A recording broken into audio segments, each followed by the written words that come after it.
हाय बेचारी बहू। सरिता की शादी एक अच्छे परिवार में हुई है। उसका पति रोहन उसे बहुत प्यार करता है। घर में उसकी सास शांति और ननद मीनाक्षी भी है, जो सरिता के किसी काम में दखल अंदाजी नहीं करती। लेकिन फिर भी सरिता को ऐसा लगता है कि दुनिया की सबसे ज्यादा बेचारी बहू वही है और सबसे ज्यादा अत्याचार उसी पर हो रहा है। माँ जी, ये लीजिए आपकी चाय। अरे बहू, तूने इतनी ज्यादा चीनी क्यों डाल दी चाय में? हाय हाय माँ जी, मैंने तो उतनी ही मीठी बनाई है जितनी मीठी आपको पसंद है। माँ जी, आपको तो मेरे हाथ की चाय अच्छी ही नहीं लगती। जब देखो कुछ न कुछ कमी निकाल ही देती हो। अरे बहू, तू एक बात के पीछे ही पड़ जाती है। मैंने ऐसा कब कहा कि तू रोज चाय खराब बनाती है? सरिता अपने कमरे में चली जाती है और फोन उठाकर अपनी माँ से बात करती है। हेलो माँ, कैसी हो आप? क्या कर रही हो? मैं तो ठीक हूँ, पर तू बता, तेरा मूड कैसा है? तेरी आवाज से लग रहा है कि कुछ तो हुआ है तेरे ससुराल में। अरे क्या बताऊँ माँ, यहाँ तो हर समय मेरे साथ बहुत बुरा व्यवहार होता है। मैंने अपनी सास के लिए इतनी अच्छी चाय बनाई, लेकिन मेरी सास चाय पीते ही मुझे 4 बातें सुना दी। बेटी, तू इतनी छोटी छोटी बातों पर ध्यान ही क्यों देती हो? तुम्हारी सास ने कुछ बोल भी दिया तो क्या हो गया, वो बड़ी है ना तुझसे। माँ ने इतना समझाया, लेकिन इस बात का सरिता पर कोई असर नहीं हुआ। अपनी बेचारी बहू की छवि वो बदलना ही नहीं चाहती। अगली सुबह सब नाश्ते के टेबल पर बैठकर नाश्ता कर रहे थे, तभी सरिता ने अपने पति से कहा, सुनिए जी, मुझे ना आज बाजार से कुछ सामान लेकर आना है। आज आप ऑफिस से आने के बाद मुझे लेकर चलना ना। भाभी, मुझे भी कुछ किताबें खरीदनी है। आप दोनों जा ही रहे हो तो मेरी किताबें भी ले आना। लो, अभी तो बात ही की है बाजार जाने की, तो एक फरमाइश आ गई। माँ जी, आप भी बता दो कुछ, और हाँ, मोहल्ले वालों से भी बोल दो अगर वो कुछ मंगवाना चाहते हो तो। बेचारी मीनाक्षी अपना सा मुंह लेकर रह गई। ये सब देखकर रोहन से चुप नहीं रह गया और वो गुस्से में बोला, सरिता, क्या हो गया है तुम्हें? मीनाक्षी ने तो सिर्फ किताबों के लिए बोला है। तुम्हें मीनाक्षी से इस तरह से बात नहीं करनी चाहिए। माफी मांगो उससे अभी। क्या? मैं माफी मांगू? दिन भर आपके घर के काम करूं मैं, आपकी और आपके घर वालों की बातें सुनूं मैं, और अब माफी भी मैं मांगू?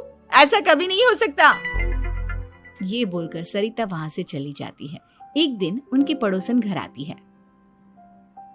अरे सरिता, क्या कर रही है?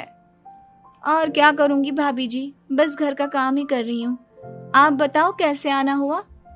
अरे मैं तो तुम्हारा हालचाल पूछने आई थी, लेकिन तुम तो बिजी लग रही हो। कोई बात नहीं, मैं बाद में आ जाऊंगी। और क्या करूं भाभी जी, जब से शादी होकर आई हूँ ना, बस काम ही कर रही हूँ। और इस घर में ना कोई मेरी कदर नहीं करता। पति है जो बस घर से ऑफिस, ऑफिस से घर। ननद को तो कॉलेज से फुर्सत नहीं। बची सास तो उनका सारा समय मेरी गलतियां निकालने में लग जाता है। अरे ये क्या कह रही हो सरिता? तुम्हारी सास तो पूरे मोहल्ले में तुम्हारी तारीफ करती फिरती है कि तुम बहुत अच्छी हो, पूरा घर तुम्ही ने संभाल रखा है।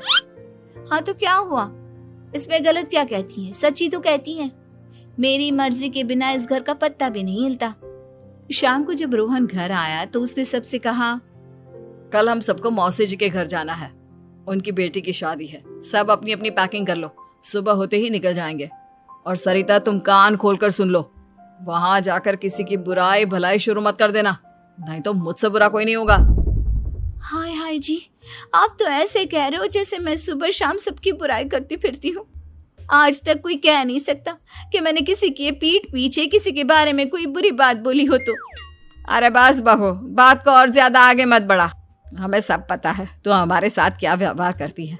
ये बात घर तक रखना, शादी में किसी को कुछ मत बोलना, नहीं तो सब कहेंगे कि शांति की बहू कितना बोलती है।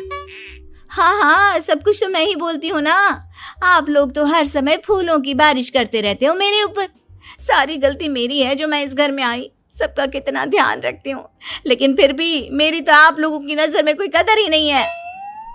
अगली सुबह सब लोग मौसी जी के घर पर चले जाते हैं। वहां पर शादी का माहौल होता है, सब जगह चहल पहल होती है, बहुत सारे मेहमान आए हैं। सरिता को वहां बहुत अच्छा लग रहा है।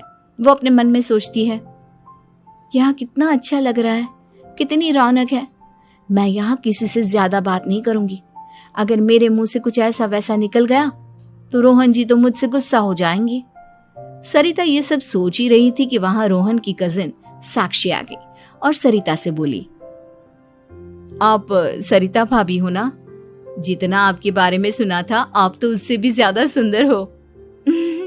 हाँ वो तो है, मेरी सुंदरता की तारीफ सब करते हैं। मेरे मायके में तो सब यही बोलते हैं कि रोहन जी की किस्मत बहुत अच्छी है जिन्हें मैं मिली। लेकिन आप कौन है? मैंने आपको पहचाना नहीं। मैं रोहन भैया की कजिन हूँ। आपकी शादी पर नहीं आ पाई थी ना, इसलिए आप मुझसे मिली नहीं कभी। शांति मौसी और मीनाक्षी आपकी बहुत तारीफ करते हैं। क्या कहा तुमने? मेरी तारीफ? कभी नहीं। मेरे ससुराल वाले कभी मेरी तारीफ कर ही नहीं सकते। मैं इतनी अच्छी हूँ, मेहनती हूँ, लेकिन उन्हें तो मेरी कदर ही नहीं। सारा दिन घर का काम करती हूँ, फिर भी मेरी सास ना मुझे सुनाती रहती है और पति भी मेरी सास की साइड लेते हैं। ना कभी बाहर ले जाते हैं ना कहीं घुमाने। अगर घुमाने के लिए कभी बोल भी देना तो उनकी बहन बीच में आ जाती है। मैं कैसे रह रही हूँ उस घर में ये मैं ही जानती हूँ।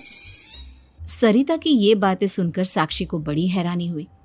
अब वो हर किसी के सामने अपनी बढ़ाई और ससुराल वालों की बुराई करने लगी।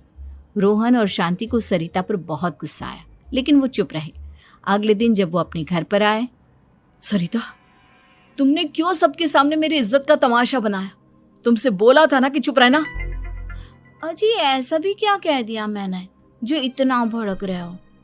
तुम जहां जाती हो अपना रोना शुरू कर देती हो, कभी किसी दूसरे की बात ही नहीं सुनती, बस अपनी कहती रहती हो। तुमने सबके सामने हमारा तमाशा बनाकर रख दिया है। हे भगवान, मुझे अपने पास बुला ले। जिस घर में मेरी कदर ही नहीं उस घर में मेरा क्या काम? अरे क्या करूंगी मैं यहाँ रहकर? जो भी आता है मुझे सुनाकर चला जाता है। मैं तो किसी से कुछ नहीं कहती। सीधी सादी बहू मिल गई है ना सबको, तो जो जी में आए वो करो। सरिता ने अपने आगे किसी को कुछ